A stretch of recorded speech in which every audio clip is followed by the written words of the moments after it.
హల్లెలూయా. దేవుని నామానికి మహిమ కలుగును గాక.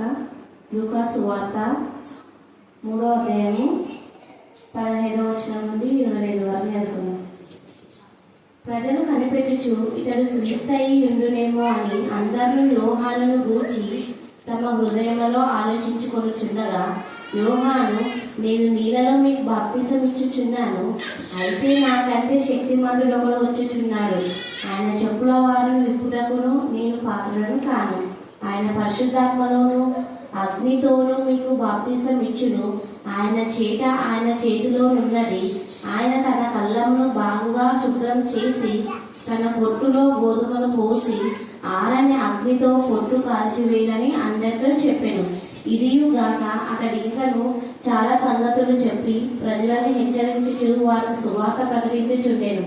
అయితే చతుర్థాధిపతి అయిన హేరోదు చేసిన సకల దుష్కార్యముల నిమిత్తమును అతని సోదరుని భార్య అయిన హేరోదియ నిమిత్తమును యోహాను అతనిని గర్వించినందుకు అది వరకు తాను చేసినవన్నీ చాలా ఉన్నట్టు అతడు యోహానును చెరసాలలో వేయించెను. ప్రజలందరూ బాప్తిసం పొందినప్పుడు యేసు కూడా బాప్తిసం పొంది ప్రార్థన చేయుచుండగా ఆకాశం తెరవబడి పరిశుద్ధాత్మ శరీరాకారంతో పావురం వలె ఆయన మీదికి దిగి వచ్చాను. అప్పుడు నీవు నా ప్రియ కుమారుడవు, నీ యందు నేను ఆనందించుచున్నానని ఒక శబ్దం ఆకాశం నుండి వచ్చాను. దేవుడి లేఖన భాగం మన ఇంటిలో దీవించి ఆశీర్వదించుగాక. ఆమేన్, ఆమేన్. ఈరోజు మన జ్ఞాన అంశం ఏంటంటే యేసు చేతిలో చేయటం ఉంది. ఏమిటంటే యేసుని చేతిలో చేయటం. చేయటంటే మీకు తెలుసు కదా, మీరు చాటలో దాని చాటనప్పుడు చేయట అనాల. ఆ యొక్క చేతను ఏంటి, ఎందుకు ఉంది అంటే ప్రతి ఒక్క ఇంట్లో చేత ఉండని ఇల్లు అంటుండే. ఇక్కడ ఎవరన్నా ఎవరింట్లోనన్నా చేత లేకుండా ఉందా? అందరింటుంటారు కదా, అందరింట్లో చేత ఉంటుంది. కాబట్టి చేత ఉపయోగం కూడా మీకు తెలుసు. చేతతో ఏం చేస్తాం మనం? అన్ని శుభ్రం చేయడానికి కదా, గలీజను తీసివేసేది చేత. సో ఈ యొక్క మధ్యాహ్న కాలసందు యేసు ప్రభు వారి చేతిలో చేత ఉన్నంట. ఎందుకు ఆయన చేతిలో చేత ఉంది అంటే, ఈ చేత ద్వారా ఆయన ఏం చేస్తున్నాడంటే మనల్ని శుద్ధి చేస్తున్నాడు. అంత మాత్రమే కాకుండా యేసయ్య శిలువ రక్తంలో మనల్ని శుద్ధి చేస్తాడు. ఆయన వాక్యం ద్వారా ఉదక స్నానం చేస్తాడు. తర్వాత ఆయన చేతిలో ఉన్న చేత ద్వారా మనం శుద్ధి చేస్తారు. ఆయన చేతిలో కొడవలి ఉందని ప్రకటన 14లో ఉంది. మీరు తర్వాత చదువుకోండి.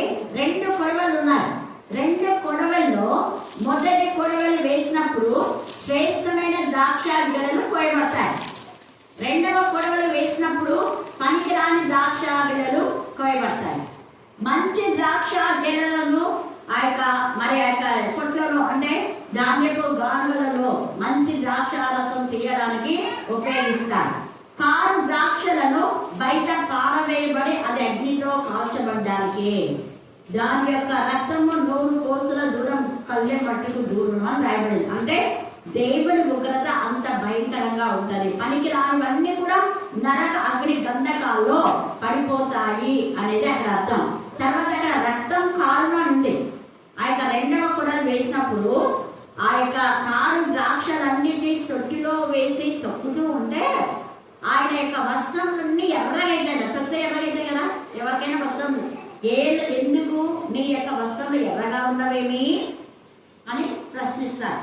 తర్వాత రక్త వర్ణ వస్త్రము ధరించి శోభితాడై ఈ యొక్క వస్త్రాల నుంచి అరణ్య మార్గంలో వచ్చే ఎవరు? అతను ఎవరు అంటే యేసు ప్రభువు వారు. అవును, నేనే. ఏంటి నీ వస్త్రములు ఎర్రగా ఉన్నాయి అడుగుతున్నారు. బాణసాంగంగా ఏంటి నీ వస్త్రములు ఎర్రగా ఉన్నాయి? నాకు కోపం వచ్చి నేను తక్కిదిని, అందుకనే వారి రక్తము ప్రవహించింది. కారణం ఎందుకు నాకు కోపం వచ్చింది, ఎందుకు అక్కడ రక్తం ప్రవహించింది? ఏసే రక్తమేమో మనకు స్వస్థత, ఏసే రక్తమేమో మనకు పరిశుద్ధత, ఏసే రక్తమేమో మనకు విడుదల, విమోచన, ఏసే రక్తం ద్వారా మనకు జయం, ఏసే రక్తం ద్వారా అపవాది శక్తుల నుంచి విడుదల. అపవాది యొక్క కాలిపోయే పరిస్థితి అంతా రక్తాన్ని చూసి సంహారపు దూత దాటిపోయింది. మరి ఇక్కడ ఈ రక్తం ఏంటంటే వాళ్ళు రక్తాన్ని కళ్ళ చూసినారు. నా పిల్లల రక్తం, నా సేవకుల రక్తాన్ని వాళ్ళు కళ్ళ చూశారు. నా సేవకుల రక్తం వచ్చేలాగా రక్తం ప్రవహించేలాగా మనం బాధ పెట్టారు. వారి గుండె పగిలిపోయింది. వారి గుండె పగిలి గుండె నుంచి కారే రక్తాన్ని నేను చూశాను. నేను ఊరుకుంటానా? అందుకనే వారి క్రియలకు తగిన ఫలితం ఇప్పుడు వాళ్ళు పొందుతున్నారు.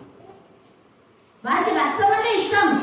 ఇతరుల గుండెల నుంచి బాధపడుతుంటే చూశారు. వాళ్ళు బాధ పెట్టే వాళ్ళు ఏదైనా బాధకు గురై పోలీసులు అందునంటే అది కారణం ఉంది, రీజన్ ఉంది కదా.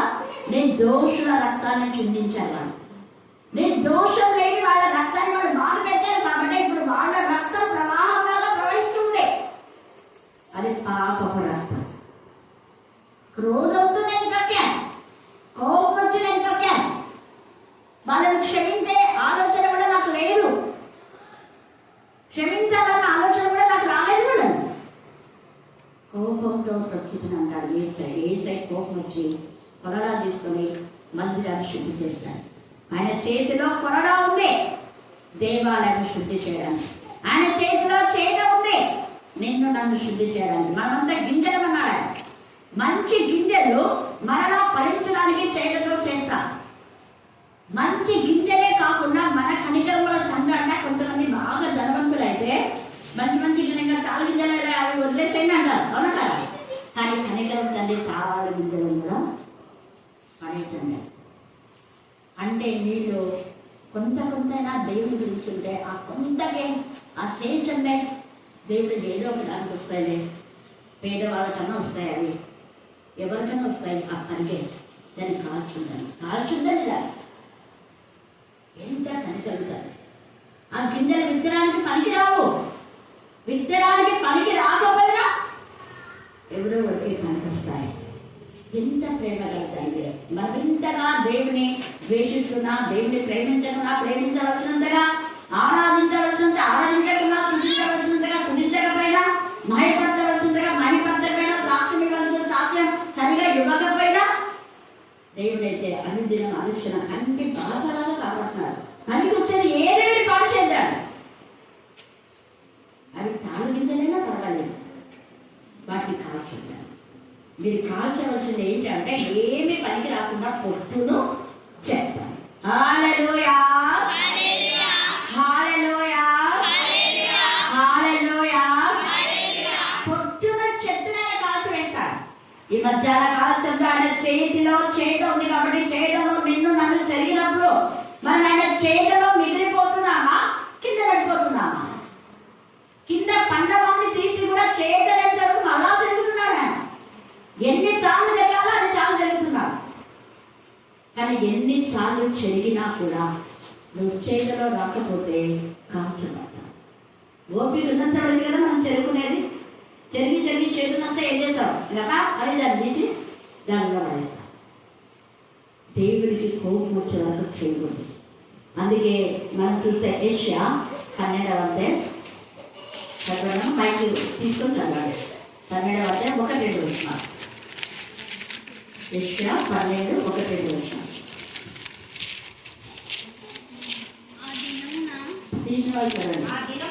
ఆ దినమున మీరిలాగందురు, యెహోవా నీవు నా మీద కోపపడితివి, నీ కోపము చల్లారనా, నిన్ను స్తుతించుచున్నాను, నీవు నన్ను ఆదరించి ఉన్నావు. ఇదిగో నా రక్షణకు కారణభూతులకు దేవుడు. నేను భయపడక ఆయన స్తుతిస్తాను. ఆ పైన చూస్తే నీవు కోపపడుతూ ఎందుకు? మేము పాపం చేసినాం కాబట్టి. అది మెయిన్ కాదు. నువ్వు కోపంగా దేవుడు కోపడే దేవుడు కాదు. నువ్వు కోపపడుతూనే కనికరం చూపించే దేవుడు. నువ్వు కోపపడుతూనే ఆశ్చర్యం చూపించే దేవుడు. నీకు ఆ కోపం నిమిషం మాత్రమే. రామాంజులు అన్న భార్య ఎక్కడ ప్రార్థన ఏం ప్రార్థన రాకుండా నేను అరుస్తాను అనుకో, అక్క అరుస్తుంది కానీ వెంటనే వెళ్తాను అని వాళ్ళు ఇంట్లో ఎక్కుతుంటారు. మనం పోనందుకు బాధపడుతుంది. అక్క అవసరం ఎన్ని మేళ్ళు వాళ్ళ ఇంట్లో చెప్పాలి. ఎప్పుడైతే ప్రార్థన తగ్గించినారో అప్పటి నుంచి వరుసగా వస్తున్నాయి శోధనలు. నేను అందుకే చెప్పాను, ప్రార్థనకు దూరం అయితే శోధనలు వస్తాయి. ఏదో చెప్పింది ఇది నా మాట కాదు. శోధనలో ప్రవేశించకుండా మీరేం చేయాలా? మెలుకోవాలి, ప్రార్థన చేయాలా, సహవాసం ఏసే చచ్చిపోయే వరకు సహవాసాన్ని కోరుకున్నాడు. ఏసే ఒక్కడే ప్రార్థన చేసుకోలేకపోయినారా? తీసుకోవచ్చు. ఒంటరి ప్రార్థన ఉండాలి. అలాగే నేను అయ్యమాత కూడా చెప్పింది, కలిసి చేసే ప్రార్థనలో బహు బలం. పరిశుద్ధుల ప్రార్థన, నీతిమంతుల ప్రార్థన బహు బలం అంట. ఎలాంటి బహు బలం.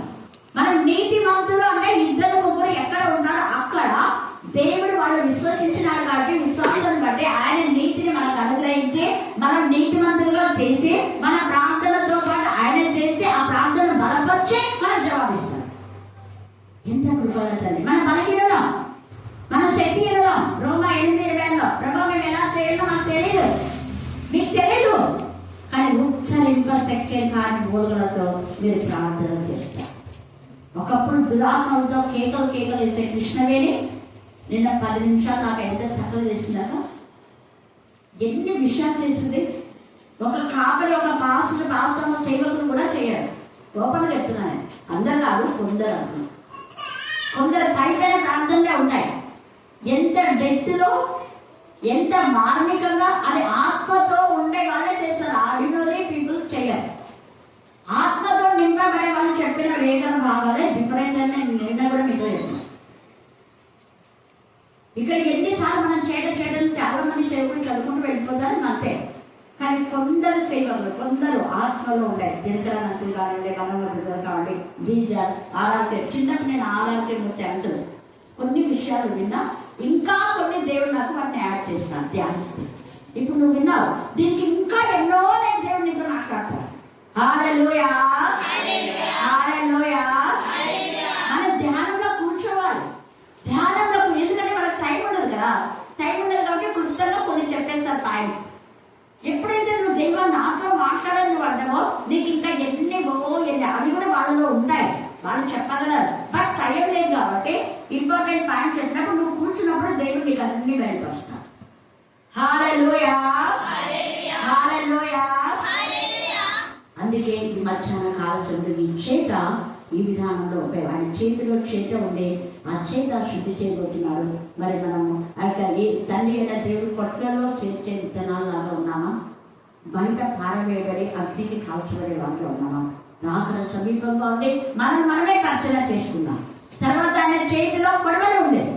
ఆ కొడవల్లో ప్రకటన 14వ అధ్యాయంలో మనం చూస్తే, ఒకసారి చదవండి ప్రకటన 14వ అధ్యాయం. మీరు మళ్ళీ ఇంటికి వెళ్ళిన తర్వాత ఇంకా క్లియర్ గా చదువుకోండి, టైం లేదు కాబట్టి క్లుప్త వివరణ. 14వ అధ్యాయంలో మనం చూస్తే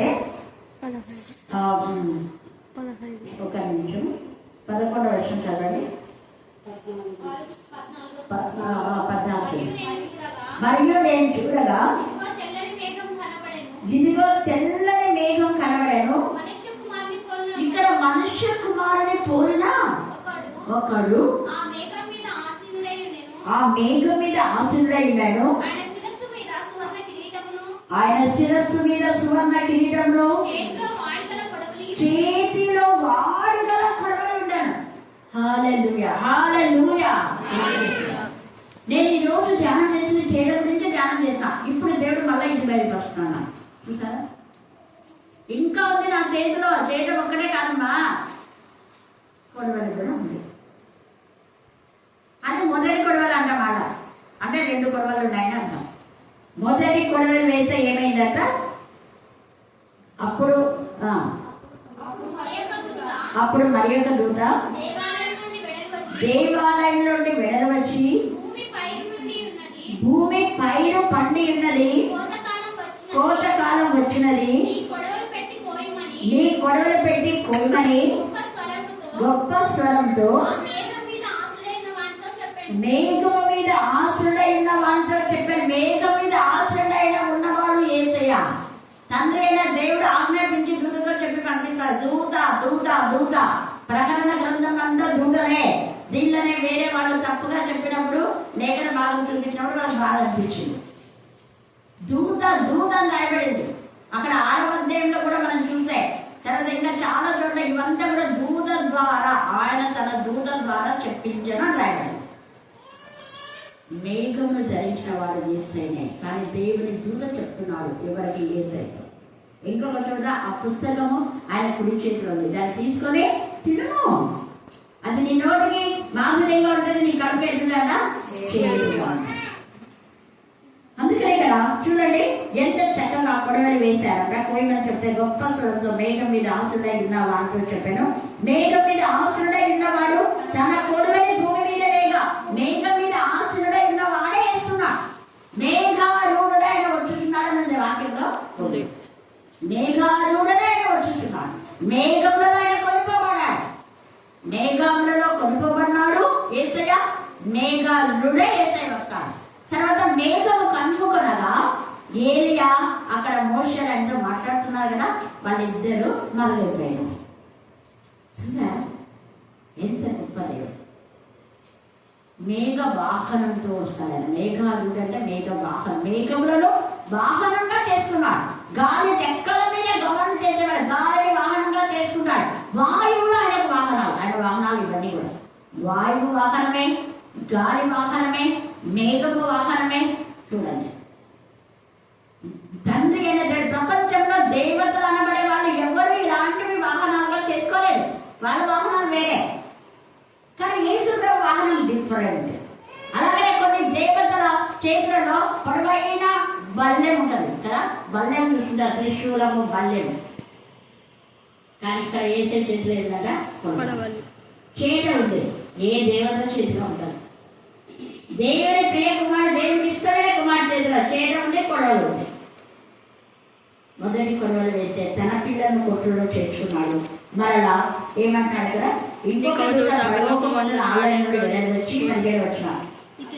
ఇద్దరు వాడిగల కొడవలి ఉండేను. మరి ఒక దూత బలిపీఠం నుండి వెడలు వచ్చి ఇతడు అగ్ని మీద అధికారం పొందినవాడు. అగ్ని మీద అధికారం పొందినవాడు యేసయ్య. యేసయ్య దూత గుర్తుపెట్టుకోవాలి.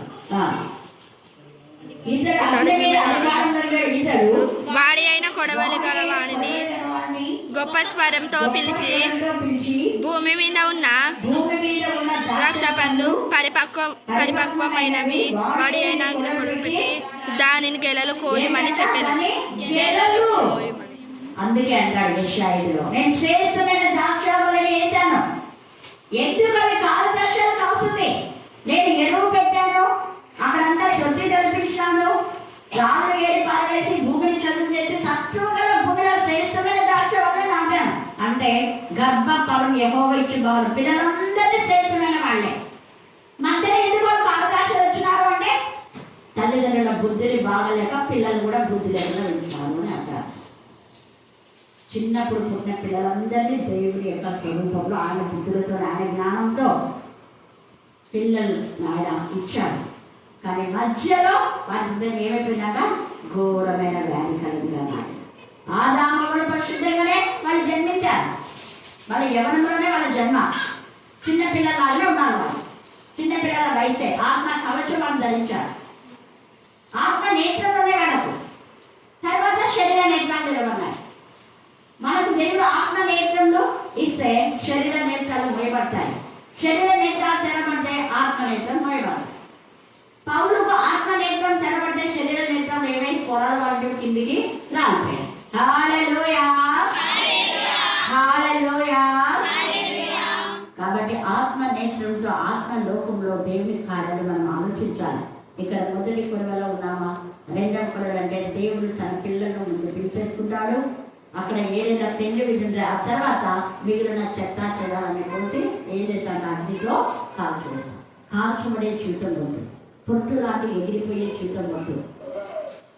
అందుకనే ఈ యొక్క మధ్యాహ్న కాల సమయమందు దేవుని చేతిలో చేతి ఉంది కాబట్టి ఆయనకి ఇష్టమైన విధాలు ఈయన నా ప్రియ కుమారుడు, ఈయనైతే నేను దేవుడు ఆనందిస్తే మనం ఇంకెంత ఆనందించాలి. మనం దేవుళ్ళలోనే ఆనందించాలి. దేవుళ్ళు ఆనందే జీవితమే మనకుంటే 4వ అధ్యాయంలో అప్పుడు నిన్ను కాపాడడం నిన్ను గురించి తన దూతలకు ఆజ్ఞాపించును.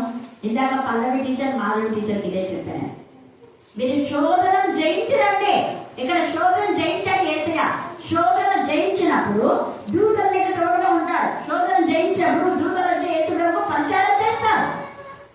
ఆత్మ బలం వస్తుంది. దూతలు నీకు పరిచారం చేస్తాడు, ఆత్మ బలం వస్తుంది. అపవాది నేనేం చేయలేడు. శోధన ముగించిన తర్వాత ఆయన ఆత్మ బలంతో గలిలోకి తిరిగి వెళ్ళను. నీ ఇంటికి నువ్వు తిరిగి వెళ్తావు ఆత్మ బలంతో దేవుని చదివి వచ్చినప్పుడు. అందుకే ఇక్కడ రాయబడింది. తర్వాత ఇక్కడ కూడా మనం చూస్తే అపోస్తుల కార్యంలో కూడా 20 వచనం చదవండి. 1వ అధ్యాయం 20. అతని ఇల్లు పాడైపోవును కాక, దానిలో ఎవడు కాపురముండడు కాక, అతని ఉద్యోగము దేవుడు నీకు ఉద్యోగం ఇచ్చినాడు. ఉద్యోగంలో దేవుడికి మహిమ కలగలేవు. అందరూ ఉద్యోగం పడింది. 2 ఏళ్ళ ఉద్యోగం, అది 3 ఏళ్ళ ఉద్యోగం. దానికి గర్వించి అహంకారంతో ఏమైనా చేస్తుందా? ఇప్పుడు దేవుడు బయట పారవేయబడే చూద్దాం. నీ ఇంట్లో ఉన్నా కూడా నీకు సమాధానం ఉండదు, ఇంట్లో ఉన్నా కూడా నెమ్మది ఉండదు. అతని ఇల్లు పాడైపోవును గాక అంటే ఇది శాపం. పాడైపోతుందా జాగ్రత్తగా అంటే హెచ్చరిక. ఈ హెచ్చరిక హిజ్కియాకి ఇచ్చాడు. హిజ్కియా దేవుని రాకడ సమీపం వల్లే నిన్ను దేవుడు పిలవబోతున్నాడు. నువ్వు చావలేన్నావు, ఇంకా చావలా, చచ్చిపోవన్నా, చచ్చిపోతామన్నా, చావలే ఉన్నావు. నీ ఇంటిని ఏం చేసుకోవాలా? చక్కగా హెచ్చరిక, హెచ్చరిక, శాపం కాదు. అంత పెద్ద రాజు వెంటనే వస్త్రాలు చించుకొని గోడ పట్ట కట్టుకొని గోడ వైపు తిరిగి బ్రహ్మ దేవ అని సాగినప్పుడు గోదాన్నాడు. మరి దేవునితో మాట్లాడితే విర్రవీగితే, ఉద్యోగాలు చూసుకొని 2 ఏళ్ళ 3 ఏళ్ళ పదవులు చూసుకొని విర్రవీగితే, ఇప్పుడు సమాధానం లేని పరిస్థితిలో బయట కానలేదంట. అందుకే ఇక్కడ అతని ఇల్లు పాడైపోవుగాక, దానిలో ఎవరినో కాపురం ఉండకపోవుగాక, అతని ఉద్యోగం వేరే కూడా తీసుకుని గాక అని కీర్తనల గ్రంథంలో వ్రాయబడి ఉన్నది. ఎవరిని గురించి అంటే ఇస్కరియోతు యూదా. ఇస్కరియోతు యూదా అక్రమమైన డబ్బు సంపాదించి తీసుకొని వచ్చి దేవుని మందిరంలో ఇవ్వాలనుకున్నాడు. అది చెల్లదన్నాడు. అకేంటమ్మా శ్మశాన భూమి కొనండి అన్నాడు. కాల్చబడే జీవితం ఇస్కరియోతు యూదా. ఇస్కరియోతు యూదా కూడా కొంతమంది పాతి పెట్టదంటారు, కొందరు కాల్చినారంటారు. కాల్చబడే జీవితం. పొట్టపేట్లని బయటకు వస్తే ఎవరు టచ్ చేయలేకపోయింట కొన్ని రోజుల్లో. యేసు ప్రభు శిష్యుడే శ్రేష్టమైనటువంటి బిడ్డగా తయారు చేశాడు. ఒక దొంగ లాంటి జీవితాన్ని మార్చాడు. దేవుడు దొంగ లాంటి నీ బతుకును మారిస్తే కృతజ్ఞత కలిగి ఉండాలా. కృతజ్ఞత లేని జీవితాలు ఇలాగనే పాడైపోతాయి. దేవుడు ఇచ్చిన వాటిని బట్టి దేవుని మనం స్తుతించాలి, మహిమపరచాలి, గణపరచాలి, కొడాలి. వాక్యంలో ప్రథమ స్థానం ఇవ్వాలి. వాక్యంలో ప్రథమ స్థానం ఎవరి వరకు వాక్యమే నేను దహింపచేస్తుంది, వాక్యమే నేను కాల్ చేస్తుంది, వాక్యమే ఉగ్రతను కృంగలింపచేస్తుంది. వాక్కు ఇక్కడ వాక్యం మాట చెప్తుంది. దేవుడి నుంచి వచ్చేది వాక్కు. 2 అంచెల ఖడ్గం ఉంది యేసయ్య నాలుకలో. దేవుడే స్వయాన రాయించి ఉంటాడు ఇక్కడ. ఇది దేవుడిచ్చినటువంటి శాపం, మనుషులిచ్చింది కాదు. యేసయ్య స్వస్థపరచాలని, బాగు చేయాలని ఎన్నిసార్లు హెచ్చరించాడు. ఇక్కడ యోహాను కూడా హెచ్చరిస్తున్నాడు. హెచ్చరించినా కూడా వాళ్ళు హెచ్చరికలు వెళ్ళారు. ఇల్లు కాక అక్కడ ఇంకా చాలా సంగతులు చెప్పి మనం లూకా సువార్త 3లో చూస్తే, అయితే చతుర్థాధిపతి అయిన హేరోదు చేసిన సకల దుష్కార్యముల నిమిత్తం అతని సోదరుని భార్య అయిన హేరోదియ నిమిత్తము యోహాను అతన్ని గద్దించినందుకు చెరసాలలో వేశాడు. నువ్వు చేస్తుంటే తప్పని గద్దించాడు. ఇక్కడ హెచ్చరించాడు ముందే. గద్దింపలు స్వీకరించి మనసు మార్చుకుంటే కానీ అనేక మంది సుంకరులు, పాపులు బాప్తిసం పొందడానికి వచ్చారు. వాళ్ళు మారణాలు సేఫ్ జోన్ లో ఉన్నారు. వాళ్ళు మారణాలు కొట్టలో వేయన్నారు. వాళ్ళు మారణాలు మొదటి కొడవల్లో వాళ్ళు ఉన్నారు. వాళ్ళు మారణాలు చేతితో జల్లించినాడు, చేతిలో వెళ్ళిపోయినాడు. పుట్టుకాల వాళ్ళు తాగితే కాల్చబడే జీవితం కాలేదు. వాడు దేవుడికి అసాధ్యమని వారు ఏది కూడా వాళ్ళు మార్చేశారు. దేవుడు శ్రేష్టమైనటువంటి గిజ్జలుగా వాళ్ళు మారిపోయారు. 11 మంది దేవుని గణపరిచినారు. దేవుని రాజ్యంలో ఆయన కొట్టుల్లో ఉన్నాడు, ఆయన రాజ్యంలో ఉన్నాడు. కానీ ఇస్కరియోతు యూదా నరకంలో. అతని ఇల్లు పాడైపోవుగాక. చూడండి, ఎవరిలో అక్కడ కాపురం ఉన్నాడు అంటే ఆ హృదయంలో, ఇస్కరియోతు యూదా హృదయంలో యేసయ్య కాపురం ఉండడం అనేది విన్నది. మిగతా 11 మంది శిష్యుల్లో యేసయ్య కాపురం ఉండి వాళ్ళ చేయి పట్టుకొని వాళ్ళ రైట్ వేళ నడిపించాడు. ఆయన కరుణాహస్తము, ఆయన దక్షిణ హస్తము, ఆయన దయగల హస్తము, ఆయన ఆయన కుడి హస్తము, ఆయన పరిశుద్ధ బాబు 5 విధాలుగా ఆయన చెయ్యి అక్కడ సహాయం చేసింది. ఇక్కడ అదే చెయ్యి చేయటం ఉండి మన శుద్ధి చేయింది. అదే చెయ్యి మొదటి పడవ వేసి మనలో ఆయన రాజ్యంలో కుట్రడం చేయించింది. అదే చెయ్యి ఏం చేసింది? దైవాలను శుద్ధి చేసింది. అదే చెయ్యి రక్తంలో పొందుతున్న నిన్ను నన్ను కడిగింది. హల్లెలూయా, హల్లెలూయా, హల్లెలూయా. అదే చేతులలో నిన్ను నన్ను చెక్కుతుంది 24 hours. మీ అమ్మ, మీ నాన్న, నీ భర్త ఎవ్వరు కూడా నేను 24 గంటలు కాపాడలేదు. ఏ సైడ్ నేను శుద్ధి చేసి నీకు ఉప్పు రాసి నీకు మంచి రక్షణ వస్త్రాలు, శుద్ధి వస్త్రాలు, భయం వస్త్రాలు, దవల వస్త్రాలు, ఆనందం, సంతోష వస్త్రాలు నా చేతిలో చిక్కుకొని నన్ను బిడ్డ, నేను కుమారుడా నా చేతిలో ఉన్నావు అనుకో, నా చేతిని విడిచి పోవద్దు. నేను పట్టుకున్నా నా చేతిలో నిన్ను. నువ్వు పోతావని తెలుసు, నాకు నువ్వు పోతావని తెలుసు, సైతం నీకు రావద్దని కూడా తెలుసు. నీ కుడి చేతినే, నా కుడి చేతిలో నేను పెట్టుకున్నా.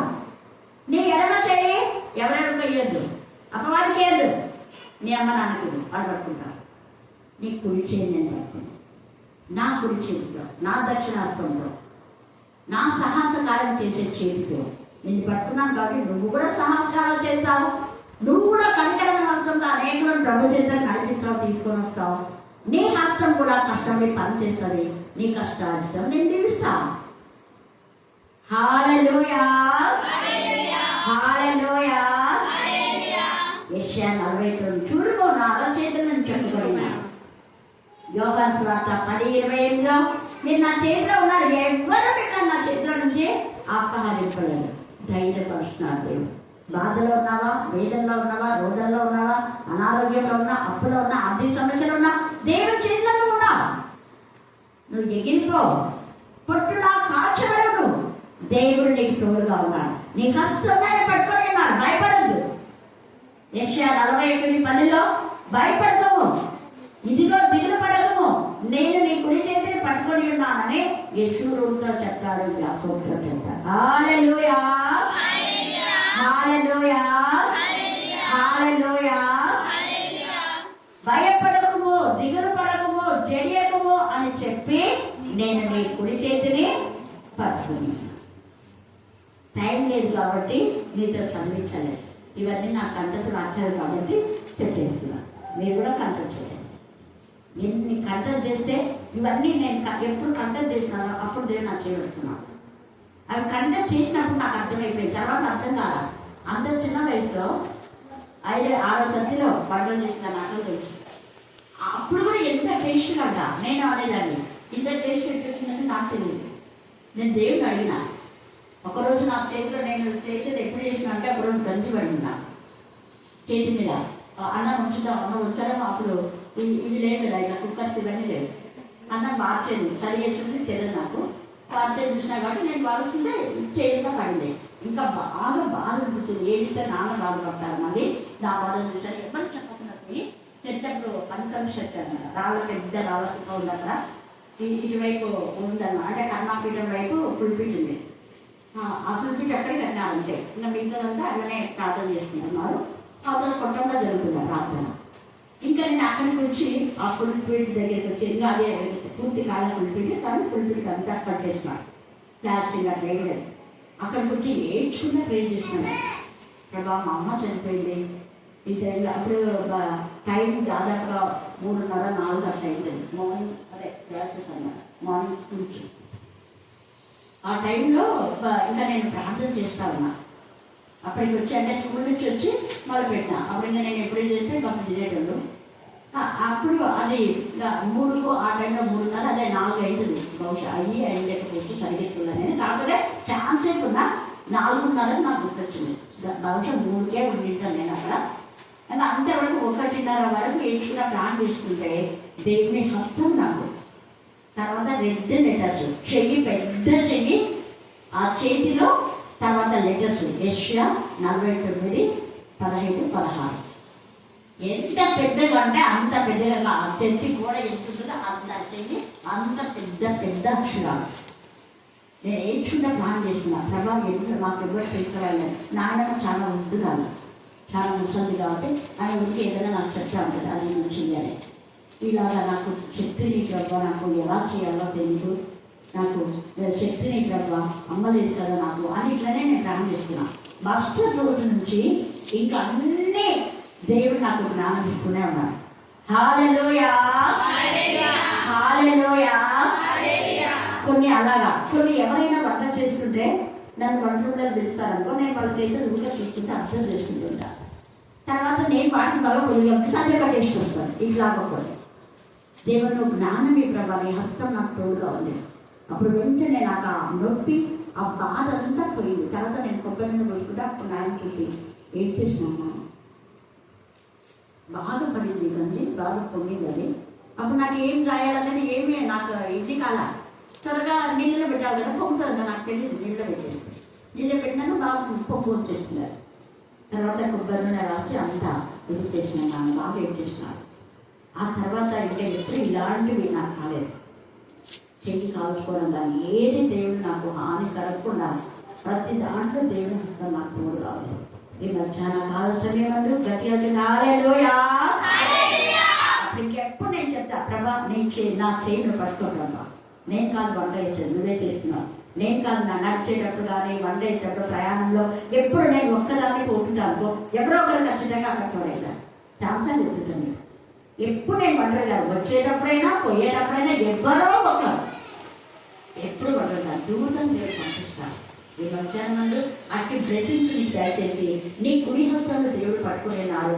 ఆయన కరుణ హస్తం, ఆయన దక్షిణ హస్తం, ఆయన దయగల హస్తం, ఆయన యొక్క పరిశుద్ధ బాహువు నీకు మరి తోడై ఉంది. కాబట్టి ఆయన కనికర హస్తం నీకు ప్రతి చేతి వలనే ఆయన ఆశీర్వదిస్తారు. ఫెయిల్ కాదు, ఎప్పుడు ఫెయిల్ కాదు, రేర్.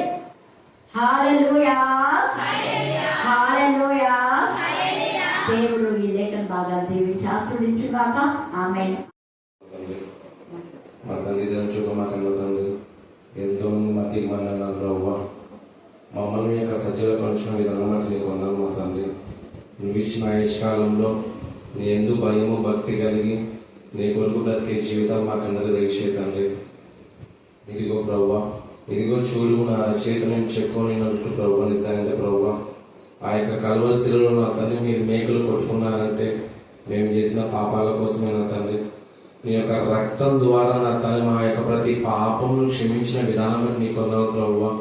ఇదిగో తల్లి మర్చిన తండ్రి విడిచిన నేను నిన్ను మరణను ప్రభువా. నిజంగానే ప్రభు, ఎందుకంటే నీ యొక్క హస్తంలో మేము ఉన్నాం కాబట్టి త్రుటిలో కూడా నా తను మమ్మల్ని కాపాడుతున్నావు నా తండ్రి.